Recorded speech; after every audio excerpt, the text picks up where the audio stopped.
Assalamualaikum warahmatullahi wabarakatuh. Alhamdulillah wassalatu wassalamu ala Rasulillah wa ala alihi wa sahbihi wa man wala. Rabbi shrah li sadri wa yassir li amri wa hlul 'uqdatam min lisani yafqahu qawli. Alhamdulillah, saya Ustaz Syazan Daud. Sekali lagi anda bersama dengan saya dalam Mu Tunggu Aku Tanya. Mu tunggu maksudnya saya kena tunggulah sebab anda semua kena tanya. So saya kena jawab soalan-soalan anda dalam semua platform social media yang ada. So insya-Allah saya akan cuba jawab soalan-soalan ni dan harapnya boleh memberi jawapan yang dipersetujui dan kita boleh menghilangkan kesulitan yang ada. Alright, untuk episod kali ini ada 3 soalan daripada Facebook, daripada IG. Soalan yang pertama. Ustaz, bolehkah seseorang yang pernah bertindik menjadi wali? Pertama sekali kena ingat, hukum jadi wali. Wali ni yang saya faham ni sekarang ni makna wali nikah lah kan. Sebab wali ni dia ada istilah umum, ada istilah khusus. Istilah umum iaitu wali ni adalah orang yang kontrol kita, orang yang menjadi pelindung kita. Ayah, adik-beradik lelaki, dia melindungi family dia. So orang yang melindung dia, orang yang mengawal dia, itu dipanggil wali. Itu secara umum. Penjaga tu dipanggil wali. Tapi secara khusus dalam bab nikah dia panggil wali lah. Maknanya seorang perempuan tak boleh kahwin diri sendiri, dia kena ada wali. Okey, dia kena ada bapak, tak ada bapak, datuk, tak ada datuk, ada pakcik, tak ada adik-beradik lelaki. So dia panggil wali. So istilah wali ni dalam hadis Nabi SAW, Nabi sebut apa? La nikahu illa biwaliyum mursyid. Tidak ada nikah, berarti tidak sah nikah melainkan daripada wali yang mursyid, berarti wali yang baik. Bermaksud kalau wali yang bertindik, wali yang fasik, wali yang melakukan dosa dan sebagainya, mana tak sah nikah tu. Apa istilah fasik? Fasik ni orang yang terang-terang buat dosa besar dan sentiasa melazimi dengan dosa kecil. Contoh fasik ni apa dia? Ialah macam tadi, macam tindik, atau kita kenal dengan dia ni ahli maksiat, jenis suka berjoget kelab malam, kaki judi, suka kencing di jalanan, mulut dia ni bercakap tak apa-apa, dikenali sebagai orang yang tidak ada maruah. Itu orang fasik. So hukum asal orang fasik ni tak boleh jadi wali. Sebab itu kalau dalam Jabatan Agama Islam, dalam prosedur ketika nak nikah, sebab susah, kita pun mengakui kita ni bukannya boleh senang-senang nak jaga diri kita, maruah kita, tak buat dosa. Kita bukan senang. Dosa-dosa kecil banyak je berlaku, kita minta ampun pun kita buat lagi. Dosa kecil ni banyak. Sebab tu kalau nak cerita pasal fasik ni bukan senang lah nak dihindari. Maka sebab itu prosedur dan standard yang dibuat oleh Jabatan Agama Islam bahagian nikah kahwin, sebelum nak nikahkan tu kita kena istighfar ramai-ramai. Istighfar, kejung kita istighfar dulu, kita syahadah dulu, lepas tu barulah dia nikahkan orang tu. So dalam arti kata memang kita mengakui kita mungkin cuba tak nak buat dosa, tapi kita tetap juga buat dosa. So fasik itu tetap ada. Cuma kita istighfar, kita berniat betul-betul sucikan diri dulu dan kita jadi wali. So dalam kes orang yang pernah bertindik, soalan tadi, pernah bertindik dan dia dah bertaubat, tak nak bertindik dah, tak buat dosa-dosa dah, dosa besar tak buat, dosa kecil tak buat, orang tu boleh jadi wali. So kalau orang tu masih bertindik sebagai contoh, masih bertatu, tak bertaubat lagi, gangster atau apa, yalah, rambut panjang, masih pakai gelang-gelang lagi, tiba nak jadi wali kepada anak dia, tak boleh lah. Maka pihak Jabatan Agama Islam akan beri nasihat pada wali ni, kalau boleh buka lah benda ni, istighfar dulu, kalau boleh jangan ulang dah, dan baru orang tu layak, barulah sah nikah tu. Kalau tak, kena ambil alih wali lain untuk menggantikan bagi pihak dia ni. Wali lain lah, tengok ranking lah wali lain untuk menggantikan bagi pihak wali yang fasik tadi, yang buat dosa, ahli maksiat, dia tak boleh jadi wali. Boleh ke Ustaz kalau tak ada wali nak kahwin? Sebab tu tak boleh nikah sedikit, tak boleh nak nikah lari mana-mana sepadan, tak boleh, sebab wali tu tak sah. Alright, yang soalan yang kedua, bagaimana cara untuk memulangkan semula wang yang dicuri selepas bertaubat? Alhamdulillah, ramai orang yang dah bertaubat. Dan soalan ni pun kebetulan dalam 2 minggu ni ada 2-3 orang tanya soalan yang sama. Dia bukan curi. Ada orang dia pernah jadi AJK, jawatan kuasa, masa zaman dia belajar luar negara dulu. Lepas tu dia terlupa nak bagi balik duit tu. Ada orang yang pernah terguna.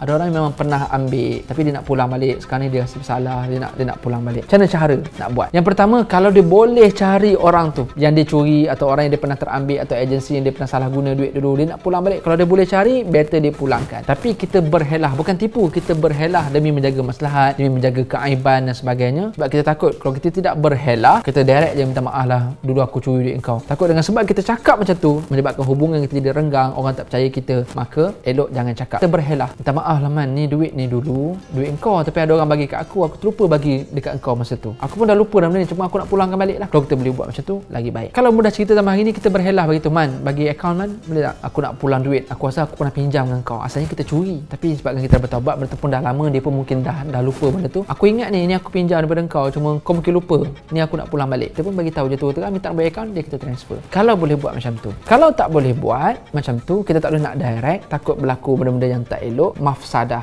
berlaku kerosakan lebih banyak daripada maslahat, kebaikan. So better jangan bagi tahu, kita buat senyap-senyap saja. Transfer dia diam, atau pulangkan masuk dalam sampul, bagi dekat dia punya rumah dia ke, atau buat courier je. Ini senang je kan. Atau transfer, kalau kita ada nombor akaun, boleh transfer online direct. Dan kerana dia pun tak tahu duit siapa yang masuk, susah kot dia nak trace semua. Ataupun kalau dia rasa dia boleh bagi cek, dia masuk sampul, direct courier masuk dalam rumah, buat nota sikit, minta maaf saya pernah terambil duit awak, tak payah sebut nama pun boleh juga, tak ada masalah. Kalau boleh direct, itu lebih baik. Minta maaf itu lebih baik. Tapi kalau takut dengan buat macam tu, berlaku benda yang tak elok, boleh putuskan silaturahim, boleh hilangkan kepercayaan, maka buatlah dengan cara berhela. Kalau tak boleh dengan cara berhela, kita cuba tukar cerita, tak boleh cara tu, kita buat secara indirectly, dengan cara kita transfer direct account, ataupun kita masukkan dalam mana-mana sampul atau peti surat rumah dia dan seumpamanya. Yang penting kita pulangkan duit. Itu kalau kita boleh jumpa tuan. Kalau kita dah tak jumpa tuan, dah tak tahu dah orang yang kita curi tu mana, lost contact, agensi yang kita pernah kerja dulu pun dah tak ada dah, company tu dah tak ada, orang yang kita pernah berhutang, yang kita pernah curi, kita dah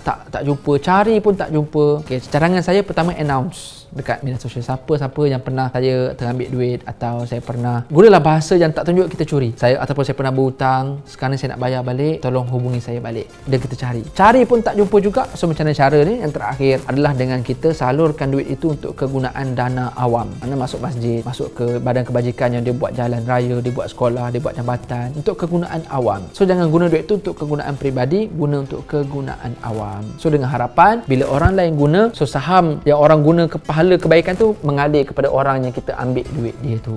So seolahnya dia yang masukkan dana tu untuk kegunaan awam, tapi melalui kita yang pernah ambil duit tu. Itu antara salah satu cara lah. Alright, yang ketiga, perlukah kita menyembunyikan identiti penjenayah untuk menjaga aib mereka?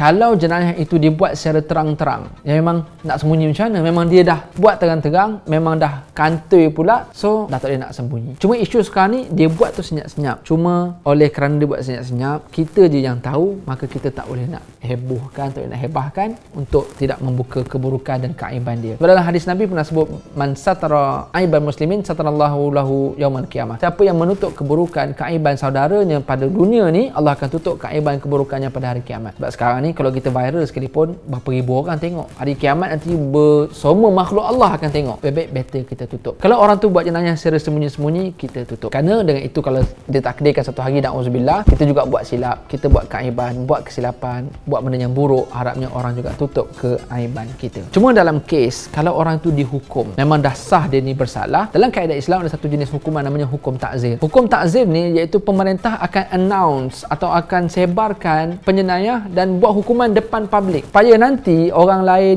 akan hati-hati dengan benda ni. Contohnya macam berlaku hari ni lah, orang tu terang-terang buat rasuah, so media terangkan cerita pasal rasuah, so orang ni kena penjara, orang ni kena seksa, dicerita hukuman semua sekali. So orang lain yang nak buat rasuah benda yang sama, dia takut nanti satu hari kalau aku buat, aku kantoi, kena hukum, nanti aku malu, kena penjara, maka dengan tu akan menakutkan orang lain untuk nak buat kesalahan yang sama. Maka dalam kes itu, kalau orang tu memang dah dibuktikan bersalah dan ditakzirkan, takzir berarti pemerintah yang kena buat, bukan kita orang awam, pemerintah yang akan declare, supaya akan menakutkan orang lain, memberi ingatan pada orang lain, itu dibenarkan. Dalam konteks kita hari ni, kita bukan pemerintah, so kita jangan buka keaiban penjenayah walaupun dia bersalah. So better jangan buka keaiban keburukan orang lain, kerana kita bukan pemerintah, supaya satu hari nanti kalau kita buat salah, orang akan menutup kesalahan kita, insya-Allah. Alright, itulah jawapan-jawapan yang boleh saya berikan, harapnya memenuhi soalan-soalan yang dilontarkan. InsyaAllah rezeki kita jumpa lagi insyaAllah dalam rancangan Tunggu Aku Tanya. Okey, saya Ustaz Syahrizan Daud, minta maaf salah silap. Assalamualaikum warahmatullahi wabarakatuh.